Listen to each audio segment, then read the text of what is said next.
This is the Rebel HR Podcast, the podcast about all things innovation in the people space. I'm Kyle Rode. Let's start the show.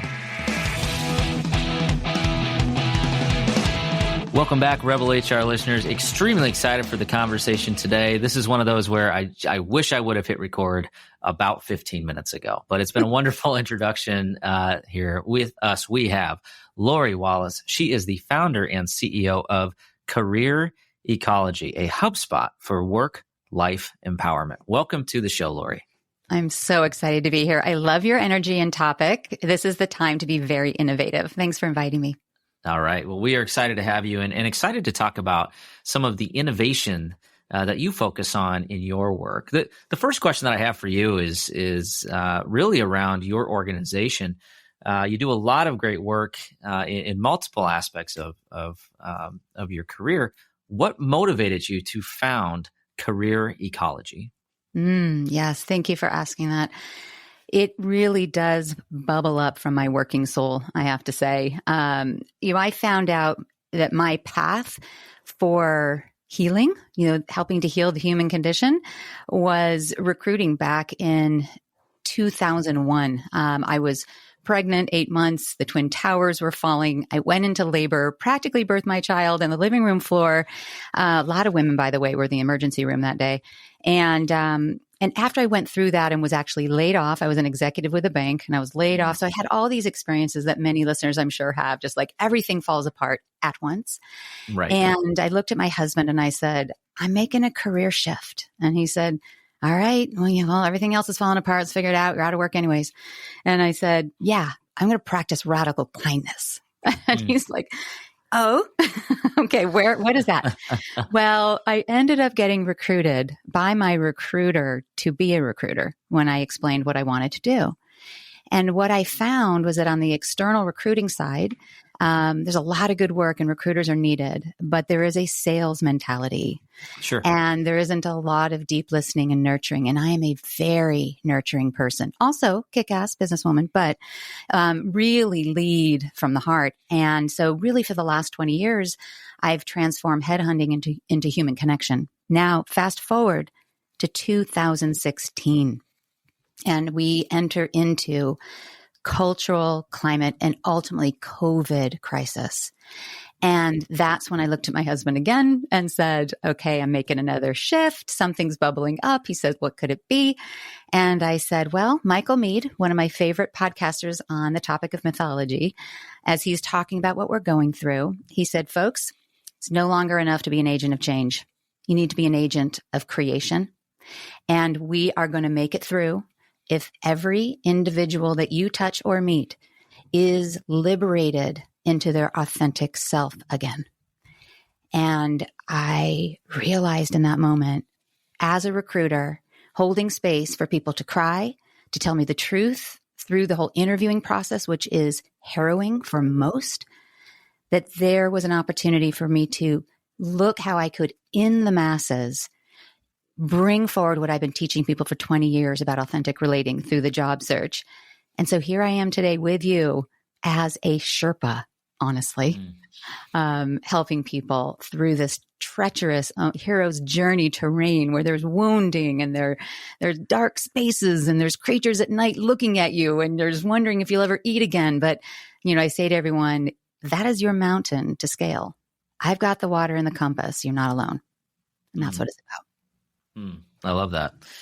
There's so many good one-liners in there. I think you should change your title, though. Lori Wallace, Sherpa of the Heart. How about that?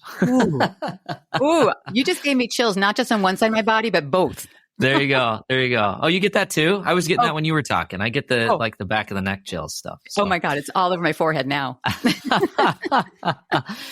Well, that's awesome. Yeah, I love that. The perspective of instead of agent of change, agent of creation, and I think that's really powerful. And I have so much respect for individuals that are founders and that do kind of hear that calling and go out and say, okay, we can create something that is better than what we've got. And I think it's fascinating. I guarantee you that it resonated with our listeners. Is recruiting is so much the perspective of sales, right? Like a lot of times, we use the same language.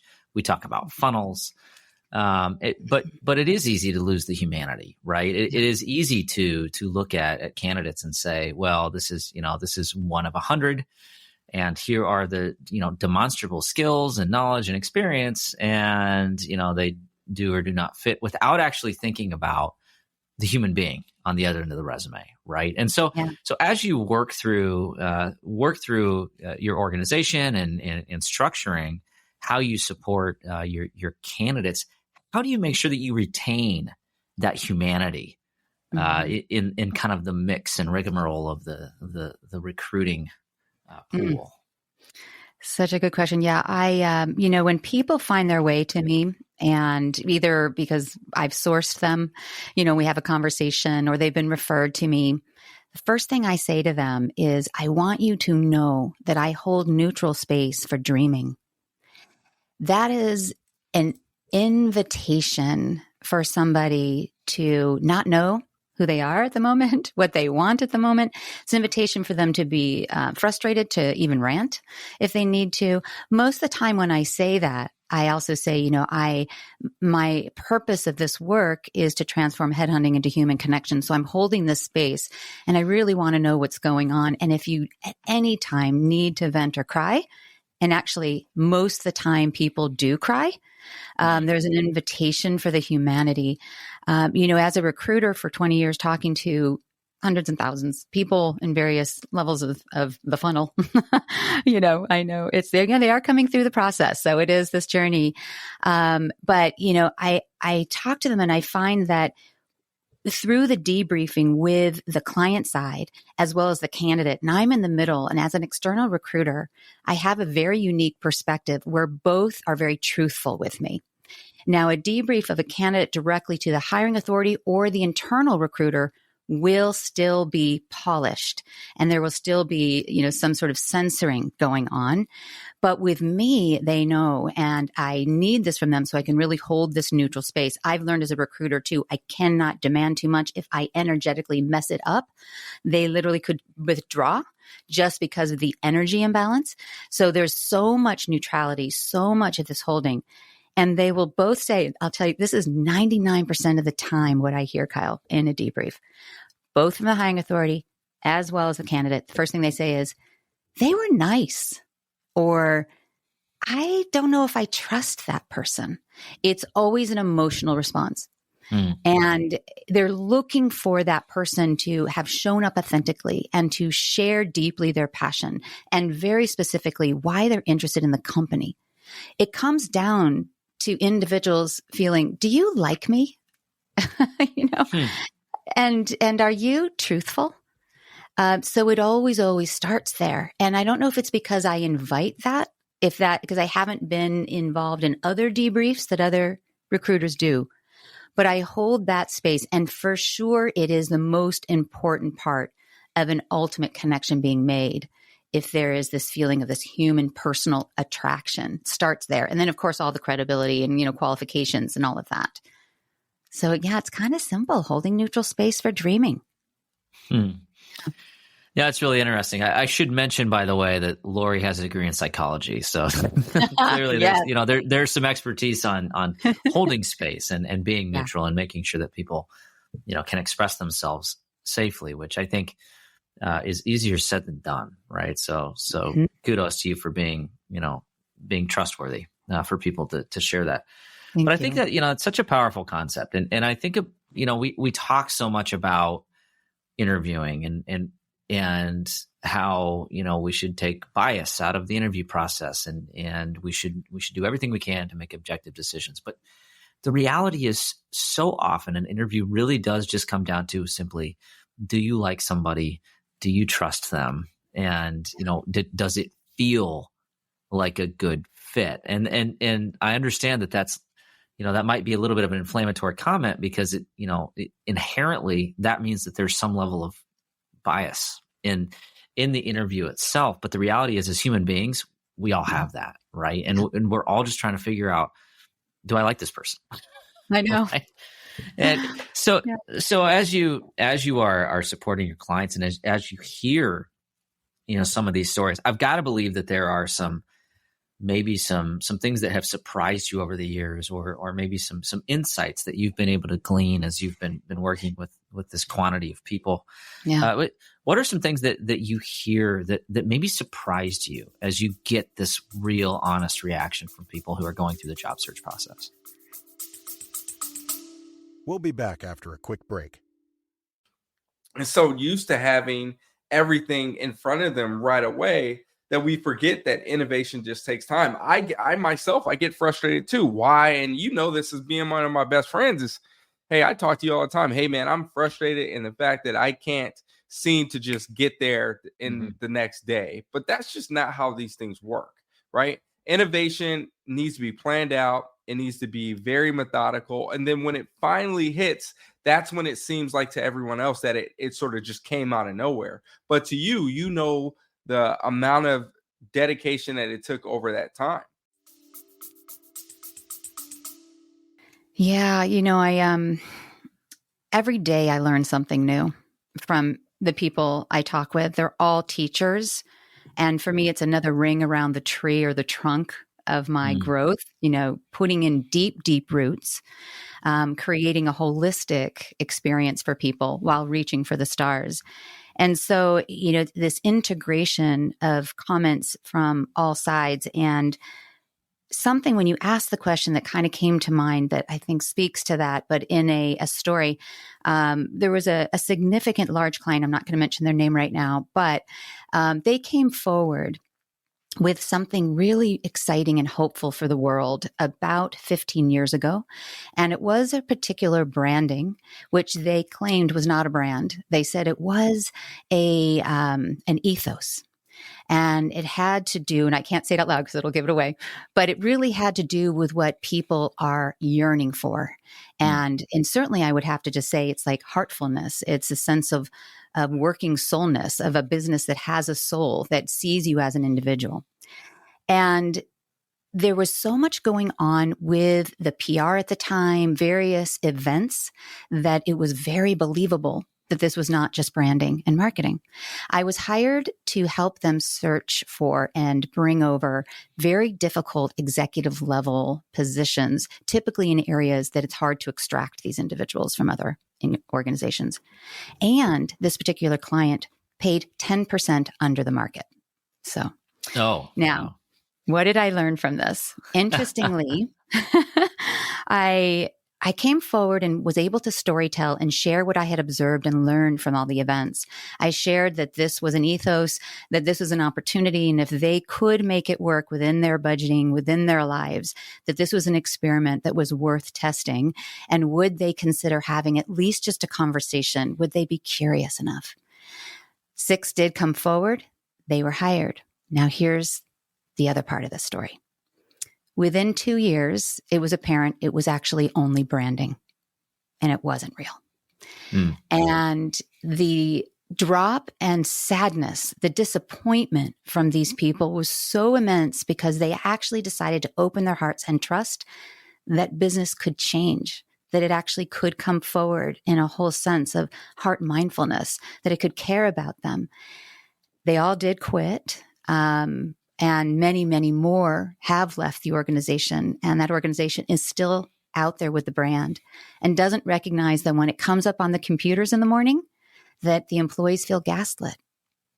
So what's so important is that when an organization, what I've learned from this is that when the time comes forward to share something that actually does evolve us towards a holistic sense, it's really important to make sure that it is real at the CEO level all the way to the volunteer, and that it's worked in and it's reviewed and evolved and it's discussed in every single meeting and in every single opportunity so that people have a chance to trust again and, to feel like I can bring my whole heart forward and I'm safe to do so. So I want to share with you in a second. I want to take a break because you, Robbie, have a comment. I want to hear that because I want to tell you about an organization. I'm going to use their name who did it right. Absolutely. Yeah. It's funny you mentioned that. And I think, I this organization shall remain nameless as well. But I have a similar example when I was recruiting for an organization and we would would bring people in with these extremely positive perceptions of what it was like to work there. Mm-hmm. And, and what I would call a little bit of a stretch as it relates to the career opportunities that were available and, career mobility and how wonderful it was. And then what we would inevitably see is just this mass quantity of turnover in the first 6 months to 1 year. Right. And it's, so I tell people, we can talk about employer value propositions and branding and making sure that candidates feel good about the brand of the company they work for all day long. But if it's not a realistic perception, you're better off to be honest. Hey, sometimes it sucks to work here, so that they don't feel like they're lied to, right? Because I guarantee you, if they feel like you're lying to them, they are going to quit because they don't feel like they can trust anything else. Right? Oh my gosh. I had this one client I used to say to the candidates, I'd say, this particular hiring manager will lay over the railroad tracks for you, but she is always in a really bad mood on Mondays because the weekend's over and it's likely she'll yell at you. How do you feel about that? And some people are like, no biggie. And the others are like, no, thanks. And it's just, and I understood her. She was very honest to this particular hiring manager. And I think it helped her a lot that I could bring people that, didn't have an issue with that. But when I think of an organization in this country that we can look at and really aspire towards, it's the Cleveland Clinic in Cleveland, Ohio. And if you've read the book, Servant Leadership by Greenleaf, which obviously many of us have read and are very interested in. This is started in the 70s and, it's still here and it really belongs. Cleveland Clinic, oh gosh, how many years ago? I don't know, maybe it was 10 years ago or something. Maybe longer. It was during the time of Obama, when Obama came out with Obamacare. And one of the things that he brought forward for healthcare is he said, I am going to modify reimbursements from Medicare subject to your satisfaction ratings from your employees as well as your patients. And if people don't like working there and don't like the treatment, we're not going to give you 100% reimbursement. So it became performance oriented. So the CEO of Cleveland Clinic at the time was very concerned because they had very low satisfaction ratings, even though they are a leading international hospital and they do good work. Still, all these ratings were low and they were not getting the money. So he hires a chief human resources officer from not even healthcare, I think, from like food manufacturing or something. I have to look back at the story. I probably have this wrong, but someone like that. And he had a servant leadership background. So he comes in and he's hired, he does his analysis. And what he finds is that the highest level of satisfaction on the patient side is with the valets out front. Not the surgeon that gave them a new knee or saved their life, but the person who said, Mrs. Smith, you look wonderful. I'm so glad to see you again. You're on your way home. I hope you feel well. They were getting the high satisfaction ratings. So the CHRO comes back to the CEO and he says, all right, I got the number one thing we're going to start with here. We're going to change everybody's title to one specific title of caregiver. Everyone, valet all the way up to the highest level, most competent surgeon. Everyone, caregiver.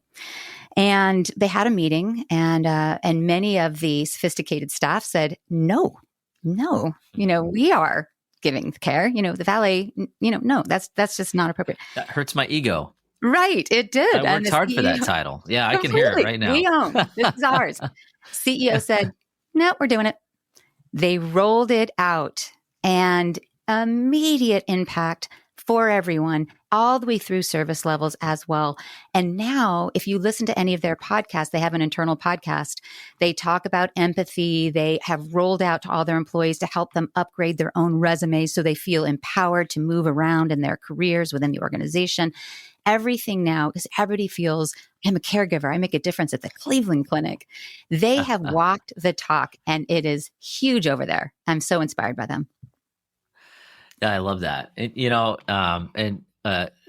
Lest we gloss over the fact that came from HR, right? Yes. So it's, I think that's a great example of, we do have some agency and some capability to drive some change from our seat within an organization. And that's a great case study of something as simple as job titling based upon an insight related to where your customers feel the most cared for, right? So you're reflecting on the employees that are providing that care and why and how they do it, right? And then taking that and rippling it through the organization, right? Like that's a perfect case study of why we matter, right? Absolutely. That's the type of things that we should be doing. Yes. Agreed. And Agreed. so, that's one of the areas I want to talk about a little bit, because, one of your areas of focus, it's much broader than, recruiting, right? Yeah. You're not just working the funnel and trying to find the right fit for the funnel for the, the quickest turnaround, right?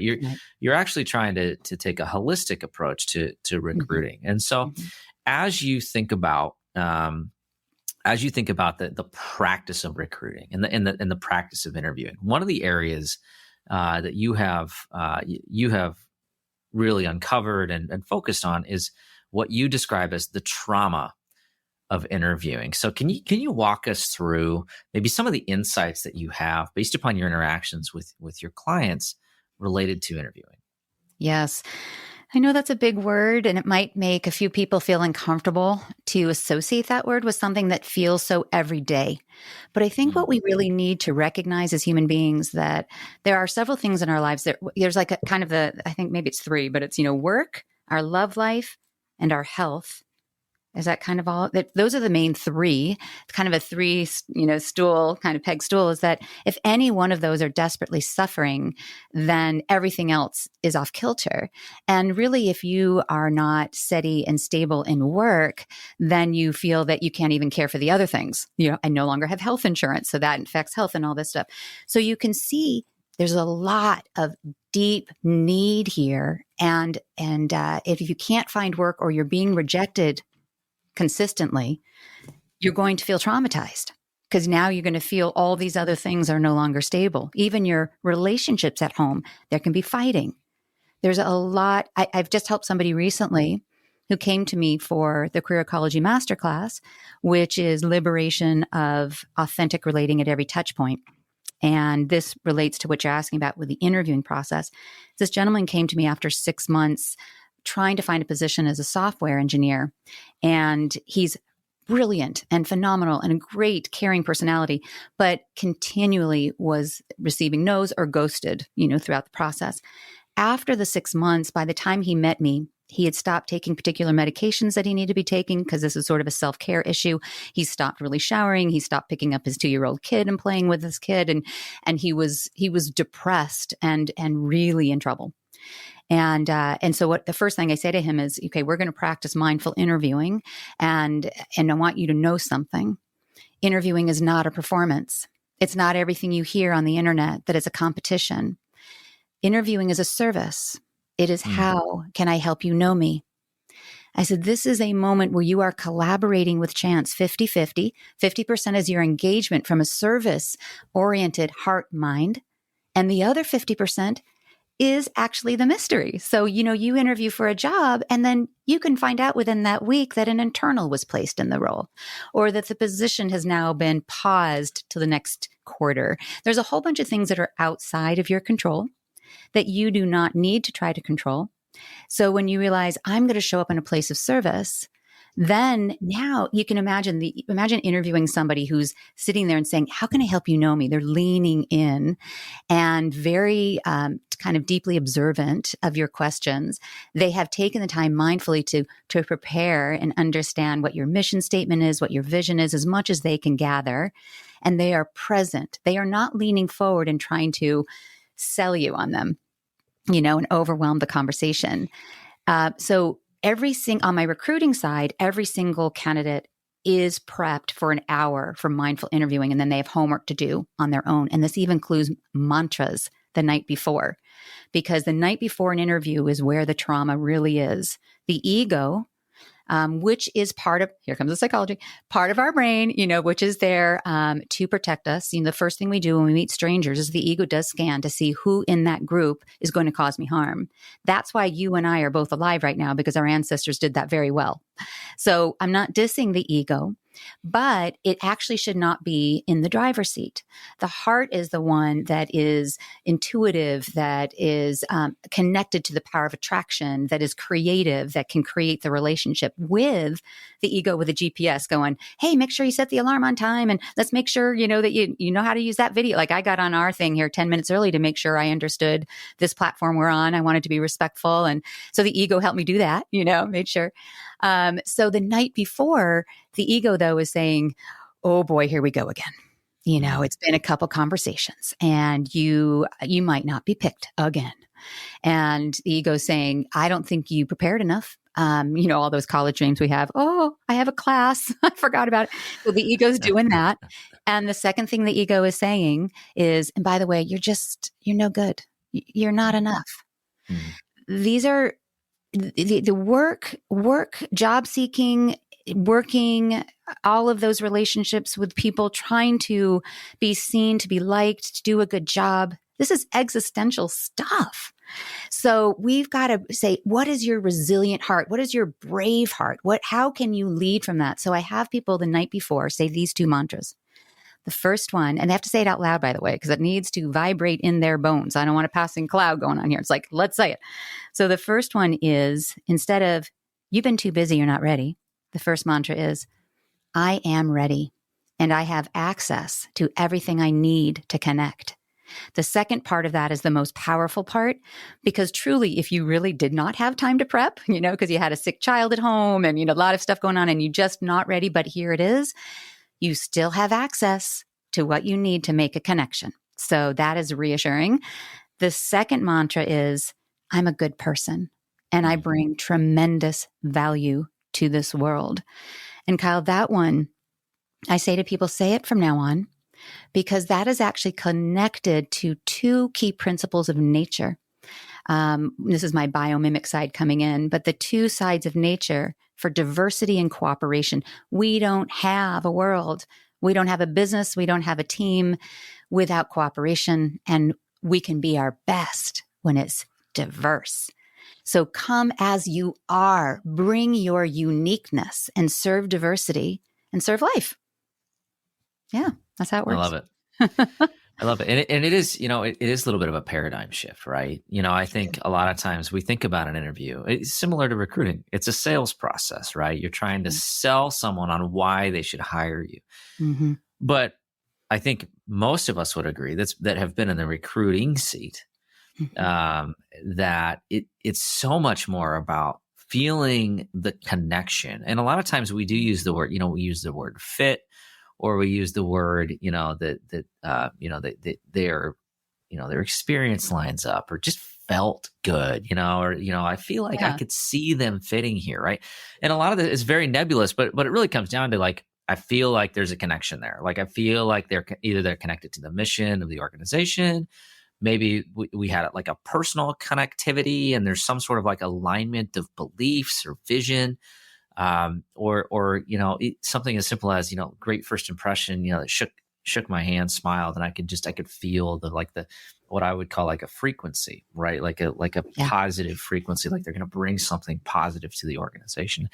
And we don't talk about that enough, but I have to believe that, from your perspective, not only is interviewing a service, but hiring is also a service, right? And so many of us don't think about it that way. But the reality is, correct me if I'm wrong, you could flip that script and look at it from an HR perspective and say, I am actually also providing a service.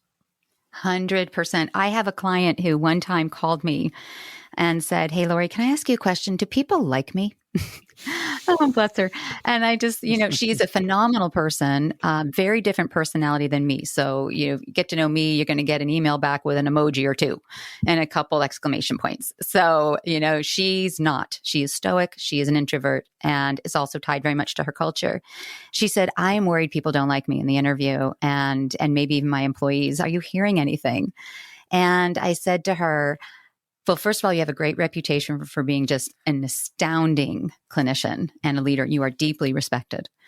I said, what I am receiving in feedback after an interview is that people are frightened during the interview, because you'll ask a clinical question, and when they give a response, you give nothing back and you just say, okay, next. So what happens is their mind is now saying, you messed that up. And they start to retract and they start to create distance from you. And I said to her, you know what? All you have to do is, and no emojis, no smiley faces. I'm not saying that. I said, but in the beginning of the interview, share a story.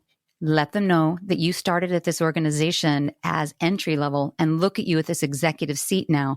So you can start right off the bat and you can say, hey, welcome.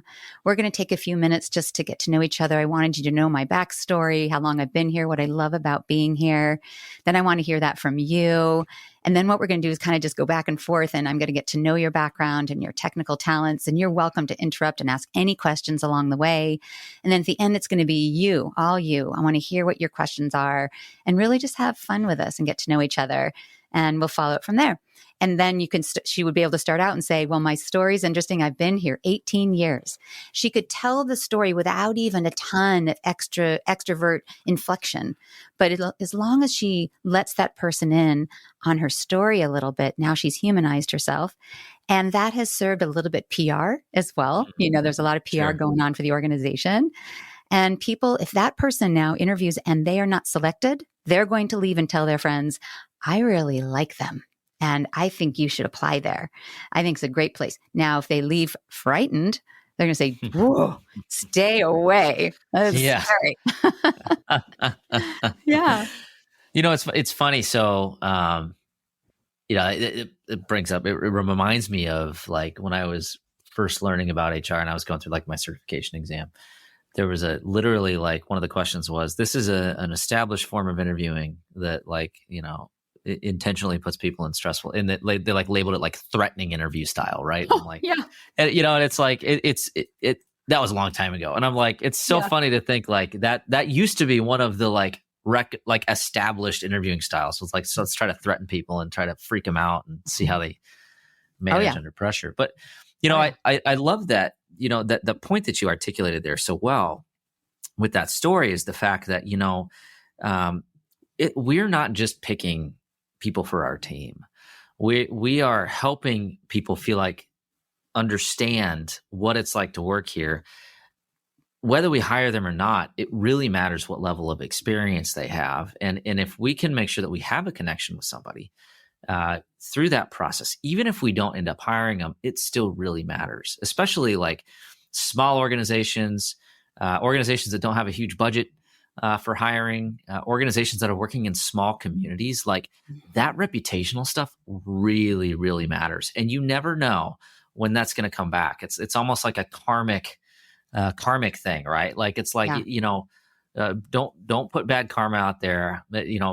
Make good karma, whether you are hiring, whether you're the interviewee, interviewer.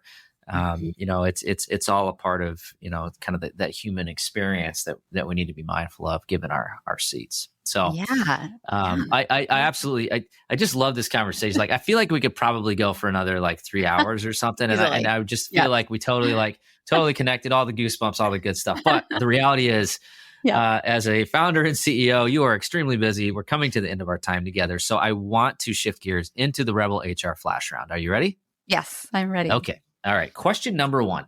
Where does HR need to rebel? I think HR needs to, similar to what I'm seeing with my candidates that I work with in pharmacy who have never been seen or recognized as absolutely central to the success of their organization. I would like to see HR stand up and say, we're all it. You need to understand we're not just, just an expense or an administration.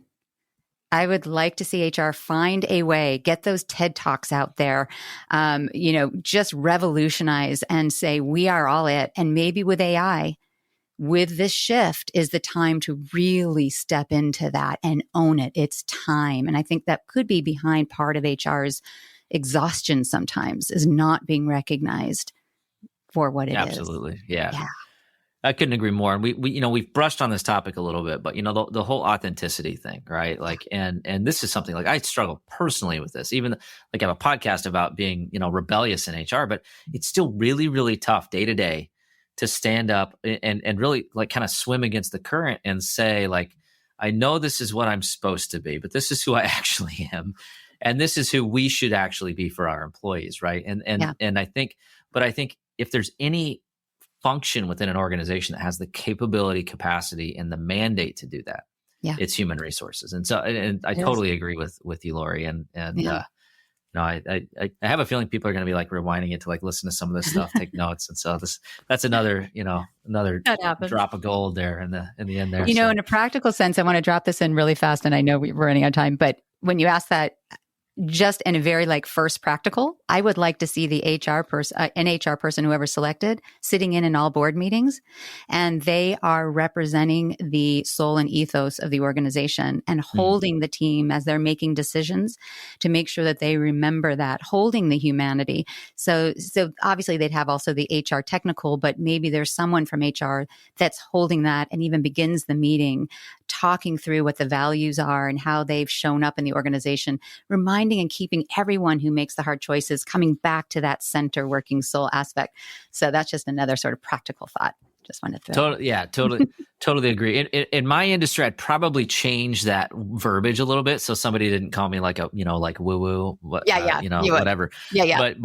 But the reality is like, we are hopefully in the room. Yeah. If we're not in the room, then that's another hurdle we got to jump over. But if we are in that room, it's on us to add that value, right? I think about that from a perspective of all of our business partners at the C-suite level. They need that information in order to make good decisions. Yeah. And we need to be able to be confident enough in our understanding of the soul of our organization and the values and the humanity that we represent to give the right picture to our leadership team so that they can, make some of those decisions. We're not always going to get our way, but if we've done everything we can to make sure that the full context is understood, we're going to be adding a significant amount of value to our organization. So totally agree. When I did a CEO search and I, at the end, they were trying to make their decision, I told them the story about the burning Notre Dame, and I talked about cathedral thinking. And I explained that the people who built those cathedrals would never see it built, but they did it for humanity, and that this board was making a choice of a CEO that would impact people's lives far beyond them. So that's the kind of opportunity to bring poetic form to these places.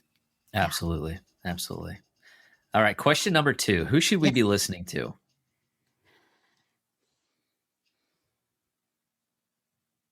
I think that, I'm going to say this is a very Carl Jung thing to say, but we need to be listening to our own internal voices. It's time for everybody to do the work, to touch into their own feelings and instincts and joys and concerns. I think COVID really brought us to a place where we've shrunk back from all the distractions, and we have an opportunity to say, oh, hello, you, kind of come back to yourself. But we can't do everything we want to do in the world if we haven't first come to know our own selves and to actually recognize that the wounds that we have through our life are actually the gateways to wholeness. So I would say, listen to self, each individual, to be the best you can be. Absolutely. And I'm not surprised you pulled out Carl Jung. I mean, given your perspective. So appreciate that. All right. Final question. So a wonderful conversation. How can our listeners reach out, connect with you, and learn more about you and your organization? Thank you. Yes.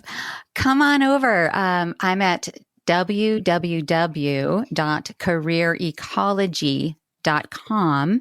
So that's www.careerecology.com. And also on Tuesdays and today, I'll be doing it every Tuesday. I have open office hours at 4:30 on Zoom, and I answer any question that anybody has about the job search, about working, about trying to show up authentically, how to move from being placed in some sort of box as human capital and how to be perceived as human potential in the world. That is the difference that we want to make. So that's always available, and you can find me on LinkedIn and drop on in there. That'd be fun. All right. Love it. We'll have that information in the show notes. So pop open your podcast player, click on in. Lori, it's been an absolute joy to talk to you today. Thank you for spending a few minutes with us here and sharing some of your knowledge. Thank you so much. I really enjoyed it. All right. That does it for the Rebel HR podcast. Big thank you to our guests, Follow us on Facebook at Rebel HR Podcast, Twitter at Rebel HR Guy, or see our website at rebelhumanresources.com. The views and opinions expressed by Rebel HR Podcast are those of the authors and do not necessarily reflect the official policy or position of any of the organizations that we represent. No animals were harmed during the filming of this podcast. Baby.